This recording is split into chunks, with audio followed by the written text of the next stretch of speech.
Welcome to Manju's kitchen. இன்றைக்கி சன்னா மசாலா எப்படி செய்கிறதுன்னு பார்க்கலாம் வாங்க. ஒரு கப் அளவு வெள்ளைக்கடலை எடுத்து ஒரு நைட்டு ஃபுல்லாக நல்லா ஊற வச்சு எடுத்துக்கலாம்.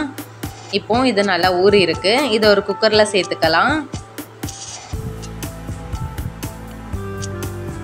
இதோட தேவையான அளவு தண்ணி சேர்த்துக்கலாம். இப்போ மூடி வச்சிடலாம்.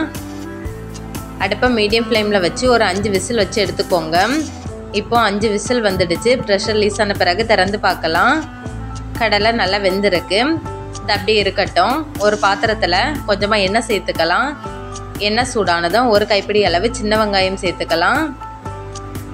ஒரு சின்ன துண்டு இஞ்சி, 2-3 பல் பூண்டு, ஒரு டீஸ்பூன் பெருஞ்சீரகம், ஒரு டீஸ்பூன் ஜீரகம், 1/2 டீஸ்பூன் மிளகு, ஒரு டீஸ்பூன் கசகசா, ஒரு சின்ன துண்டு பட்டை, 2 கிராம்பு, 2 ஏலக்காய் எல்லாத்தையும் சேர்த்து நல்லா வதக்கி விட்டுடலாம். வெங்காயம் கொஞ்சம் வதங்கட்டும்.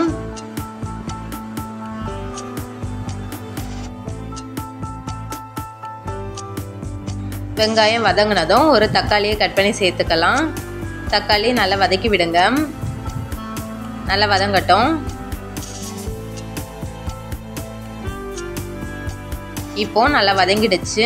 இது நல்லா ஆறட்டும். நல்லா ஆறினதும் ஒரு மிக்ஸி ஜாரில் போட்டுக்கலாம். இதோட கொஞ்சமாக தண்ணி சேர்த்து நல்லா அரைச்சி எடுத்துக்கோங்க. இப்போ அரைச்சி எடுத்தாச்சு. இது அப்படியே இருக்கட்டும்.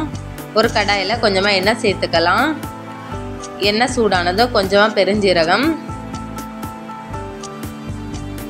இது பொரிஞ்சதும் ஒரு மீடியம் சைஸ் பெரிய வெங்காயம் சின்னதாக கட் பண்ணி சேர்த்துக்கலாம். வெங்காயம் நல்லா வதங்கட்டும். நல்லா வதக்கி விட்டுடலாம்.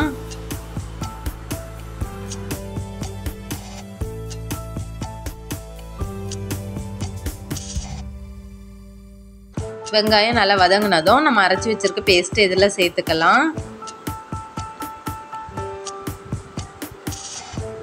இதோட 1/4 டீஸ்பூன் அளவு மஞ்சள் தூள், 1 டீஸ்பூன் அளவு மிளகாய் தூள், 1 டீஸ்பூன் மல்லித்தூள் எல்லாத்தையும் சேர்த்து நல்லா கலந்து விடுங்க.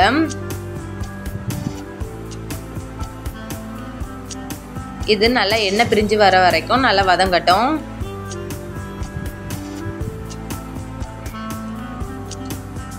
இப்போ நல்லா எண்ணெய் பிரிஞ்சு வந்திருக்கு. இதோட நம்ம வேக வச்ச கொண்டக்கடலை சேர்த்துக்கலாம்.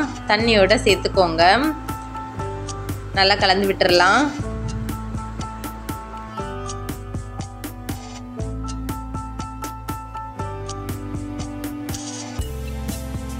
தேவையான அளவு உப்பு சேர்த்துக்கலாம். இது நல்லா கொதிக்கட்டும். மூடி வச்சிடலாம். இப்போ நல்லா கொதிச்சிடுச்சு. நல்லா எண்ணெய் பிரிஞ்சு வந்திருக்கு பாருங்க. மேலே கொஞ்சமாக கொத்தமல்லி இலை சேர்த்துக்கலாம். அவ்வளவுதான், சன்னா மசாலா சூப்பராக ரெடியாகியாச்சு. இது இட்லி, தோசை, சப்பாத்தி, பூரி எல்லாத்தோட தொட்டு சாப்பிட ரொம்ப டேஸ்ட்டாக இருக்கும். நீங்களும் வீட்டில் ட்ரை பண்ணி பாருங்கள். பிடிச்சிருந்தா லைக் பண்ணுங்கள், ஷேர் பண்ணுங்கள், சப்ஸ்கிரைப் பண்ணுங்கள். மறக்காமல் பெல் பட்டனை கிளிக் பண்ணுங்கள். தேங்க்யூ.